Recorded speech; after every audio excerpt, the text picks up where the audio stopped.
Hi, I'm Aaron. Welcome to my YouTube channel, Keep Painting Minis, the channel where we keep painting minis because it's fun to do and fun to watch. We'll learn, we'll improve, and most of all, we'll have fun painting minis.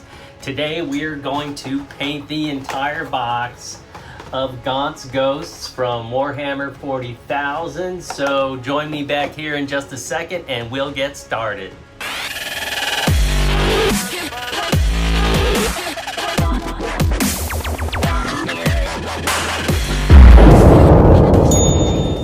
Today we're priming in an off-white because we're going to be using a fair measure of contrast paints, and for that we use the Stylo-Res white with a couple of drops of the beige, and that will give us that Wraithbone looking off-white.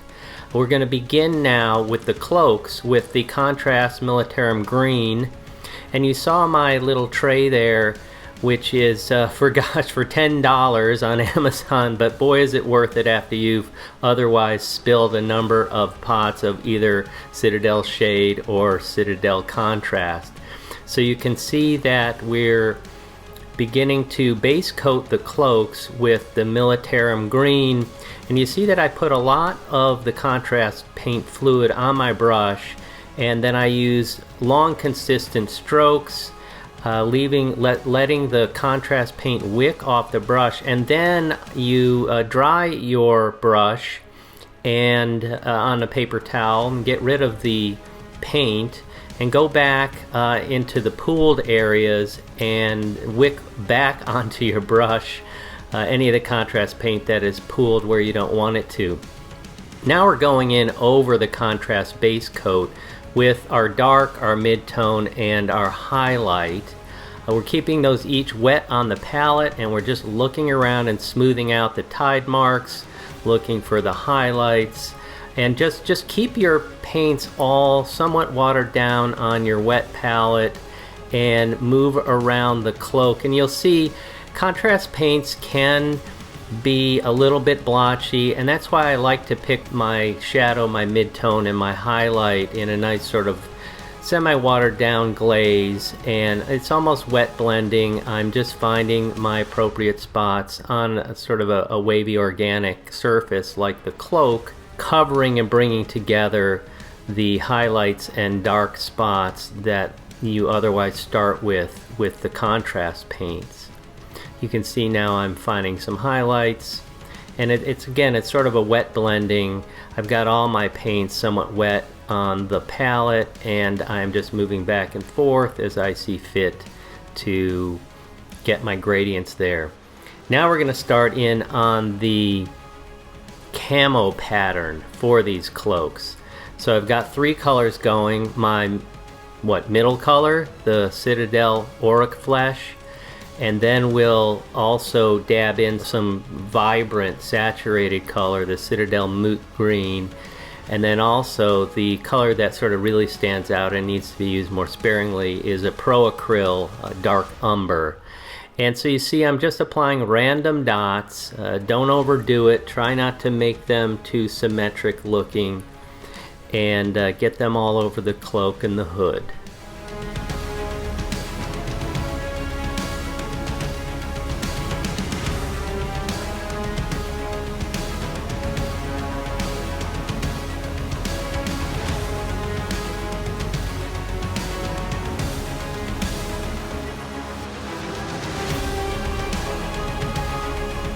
And now we're going to turn again to the Citadel Moot Green, and you can see I've got it thinned down there to quite a glazed consistency. And here's where I'll go ahead and highlight the upper edges of the folds on the various cloaks to sort of give it a final highlight to add to that depth feeling and the contrast. And of course you'll note that for each of these painting steps I'm showing one or two of the models, but we are painting all 6 models, as you'll see. Now we're going to turn to a thinned down painting of the contrast Agorist Dunes to undercoat what will be black leather coat of Gaunt himself. You'll see that on the pants and the other blacks with the other figures, we're going to undercoat with a blue tone Here we're undercoating his coat to give it some difference in its sort of black tone compared to the other blacks on Gaunt's pants and the other figures. So we're undercoating with the Agaros Dunes, thinned down about 50-50 with the contrast medium.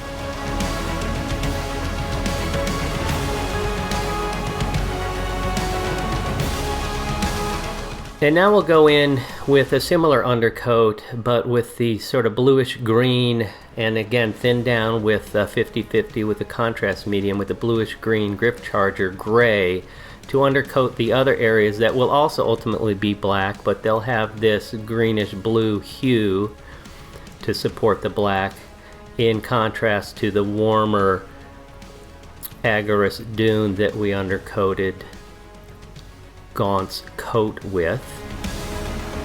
So we'll be hitting all of the other leather, black leather areas on all of the models with this undercoat. You can see I'm using long single strokes to apply and then wicking off the pooled areas with the tip of the brush. Now we're going in with the Black Templar with just a dash of contrast medium, probably 1 drop of contrast medium to 4 drops of Black Templar, and that's how we'll really get our base coat on the black leathers, on all of the black of all of the models, including Gaunt's coat, which has a different color undercoat.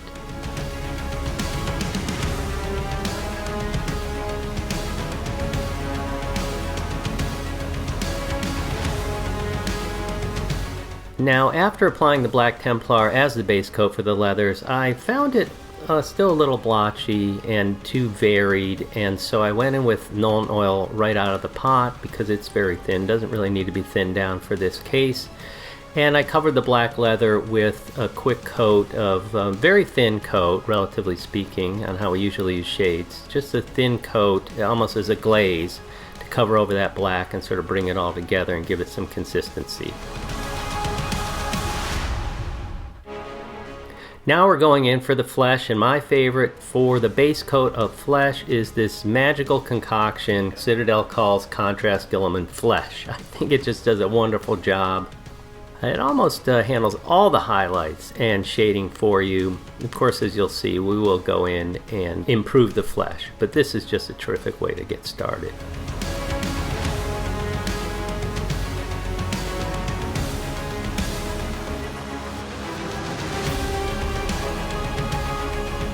Now, after having applied the Guilliman Flesh, I did feel, like with a lot of my contrast paint applications, that there was a little pooling, a little splotchiness, and so here, like I did with the Nuln Oil on the black leather, I went in with my Reikland Flesh shade straight out of the pot over the flesh. These guys are outdoorsmen. It gives them a little more of a ruddy look, and I think it brings together the flesh and eliminates some splotchiness. Now we're moving into the leather bits, and I love the contrast Gore Grunt of Fur right out of the pot again. Long, consistent strokes, lots of fluid on the brush with our contrast paint application, letting the surface of the model pull the paint from the brush. We're not pushing, we're not scraping. We're letting the contrast paint wick off the brush. And where we see any pooling, we will wick it off with a dry brush tip. And now we will take care of Gaunt's red sash with Citadel's Contrast Blood Angel Red, so vibrant. And you'll see that ultimately, as I move through the figures, and we have 6 figures to deal with, we have to pick and choose our battles. You'll see that this did such a great job on the sash that ultimately I didn't even add any highlights to this Blood Angel Red.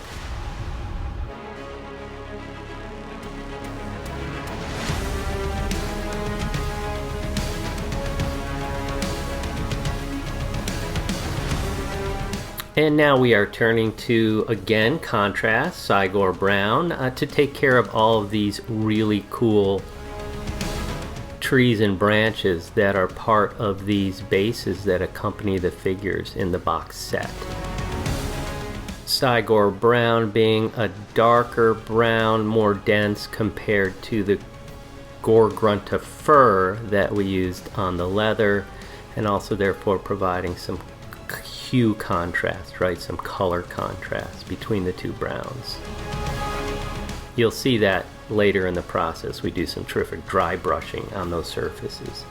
Now we're coming in with wildwood for the wooden stocks. Really cool, and the wildwood is just the right transparency and consistency to do a wonderful job on molded textures that have the wood grain to them, as you'll see on these Gaunt Ghosts rifles.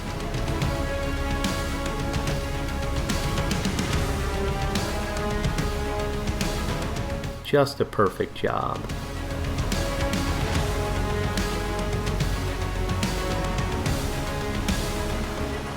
Just let the paint go, it takes care of itself. And now it's time to tackle the metallics, and my go-to for metallics, especially the silver metallics, is the Vallejo Metal Color line. You see how it covers so perfectly. It's a little bit liquid, so don't oversaturate your brush, but covers once perfectly, clings to the surfaces perfectly. We're going in with the steel, which is the darkest of the silver colors in that line. It goes steel and then dark aluminum and then silver and then aluminum. We're going in with the steel because these guys are stealth fighters who run around the woods trying not to be seen, so we want to keep their metallics a little more to the dark side.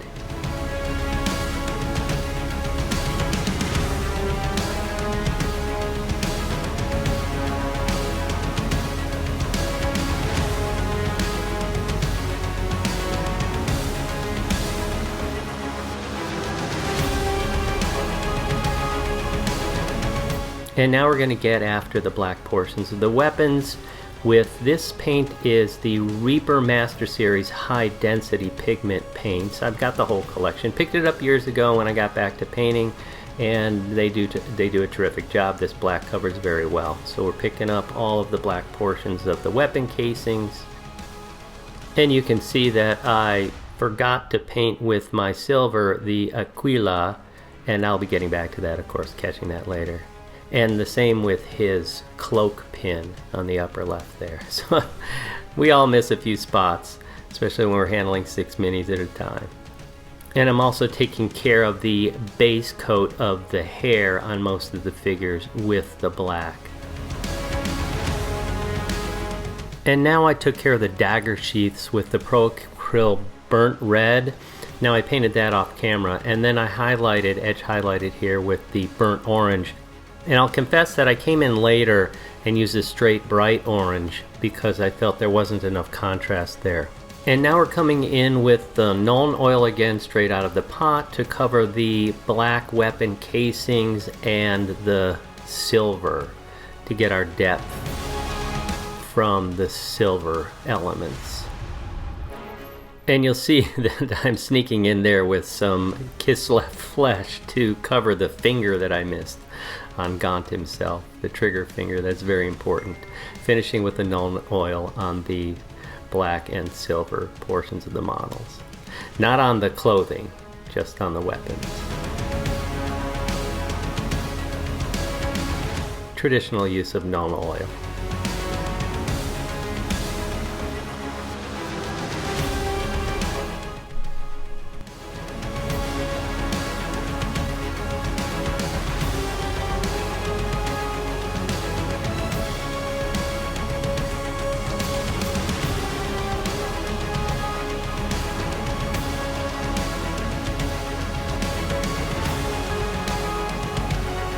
And now that we've shaded our silver metallics, we'll come in with the next brighter color of the Vallejo Metal Color line. That's the dark aluminum, which is brighter than the steel that we base coated with. And we'll bring those highlights back up to provide some contrast between that and the shading we just accomplished with the Nuln Oil. And now we'll come in with our Citadel Kislev Flesh, which is the go-to for beginning to layer up the skin areas. Remember, we had base coated with Fire Slayer contrast and then coated that with Reikland Flesh Shade, and now we'll begin to brighten it up on the volumetric higher areas with Kislev Flesh, which does a terrific job.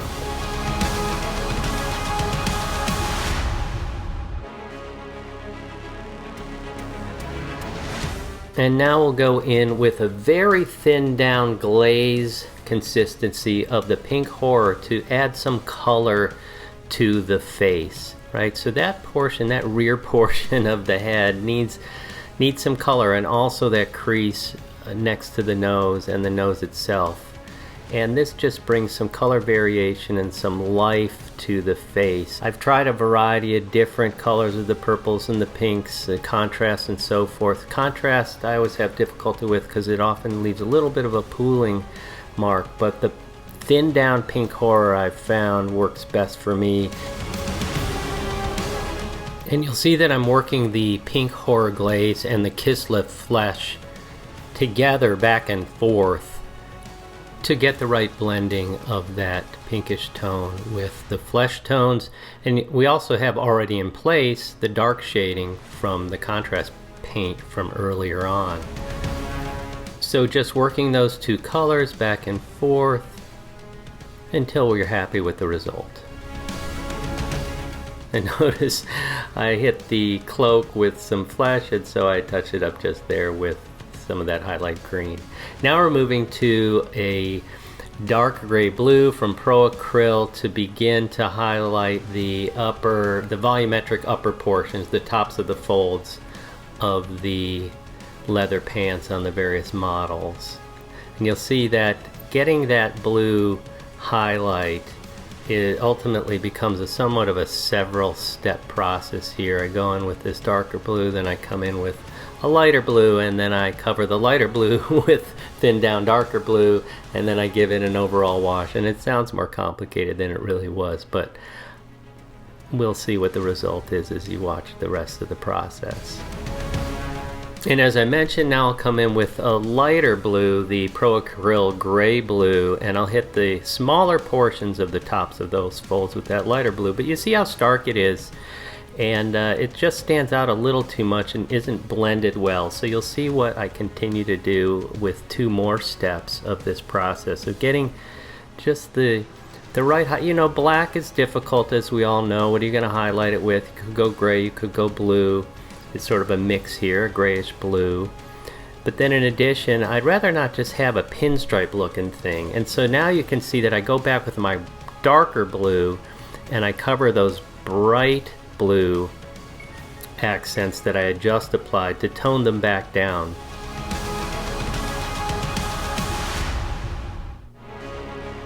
And I still feel they're not quite toned down sufficiently that they sort of stand out as pinstripes and stripes. And so I'm going in with a very thin down Black Templar contrast. This is about one drop of contrast to 4 drops of contrast medium. And I'm not painting over the entirety of the leather pants. I'm just hitting the accents that I painted on, again, to tone them back down so they look more like a consistent blend rather than a conspicuous brush stroke. Now we're going to take care of the hair with Pro Acryl first, a little bit of dark neutral gray to cover hair strands, and then smaller portions of those hair strands with the bright neutral gray. Just short, delicate brush strokes, first with the darker gray and then shorter brush strokes with the lighter gray.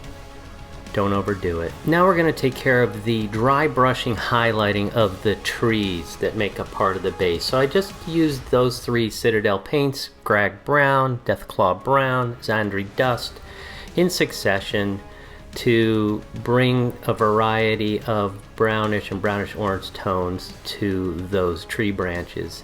Now we're coming in with the Militarum green to finish off the trees with these dangling mossy vines or whatever those things might be. With the contrast, works wonderfully on this very textured element of the trees and foliage here. The dangling moss vines? You botanists can tell me in the comments. Now we're coming in with Nazdrag yellow contrast, which is going to do a terrific job on Gaunt's shoulder treatments, shoulder pauldrons? I don't think those are pauldrons. Again, tell me in the comments, guys. But in any event, this contrast paint's going to give us some depth and some shading and highlighting all at the same time, and then we're going to get the tassel on the bottom of his sash with this same sort of lovely gold color.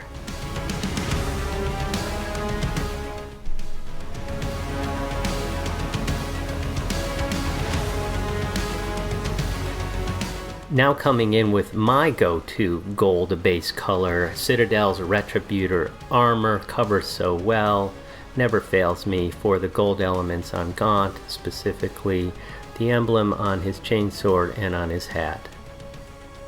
And now we're coming in with the Mephiston red, not contrast paint, but just layer paint to get the trim on his hat. He's looking pretty darn cool at this point, I'd have to say.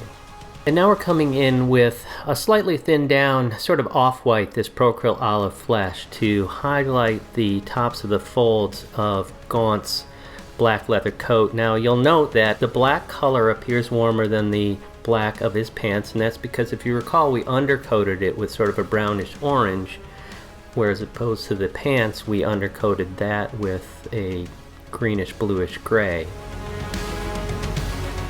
But we want to create a better blend with those highlights that were just applied, so we're going to push them back a little with a thinned down black Templar contrast, about 3 drops of medium to 1 drop of black Templar going over his coat, including the highlights that were just applied, to push them back and give them more of a blended look as opposed to a stark and obvious brush stroke.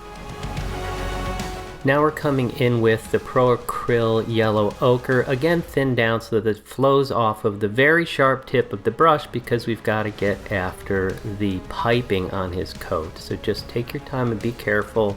Thin your paint sufficiently so that it flows off the end of the brush, and work your way around that piping. And of course, when you paint a little too broadly into the black areas, you can always grab your Reaper Black and sharpen up the piping paint.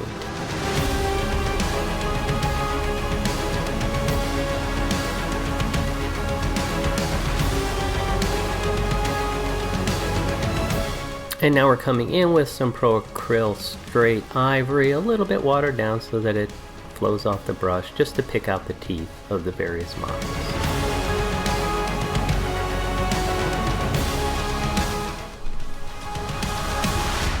Now we've picked up Dawnstone, which is the grayest tone that we're going to use to edge highlight the weapon casings.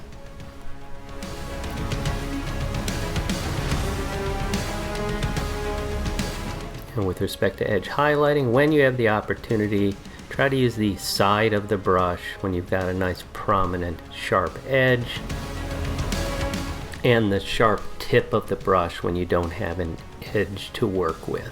And as a final step, we're coming in with Contrast Fire Slayer Flesh out of the pot to shade the gold elements on the Gaunt model. And with that final step, drum roll please, stagehand, prepare the velvet curtain.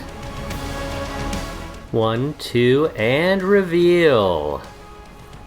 I hope you enjoyed viewing the video as much as I enjoyed painting the model. I look forward to having you along for all of my other Keep Painting Mini videos, and let's keep painting minis.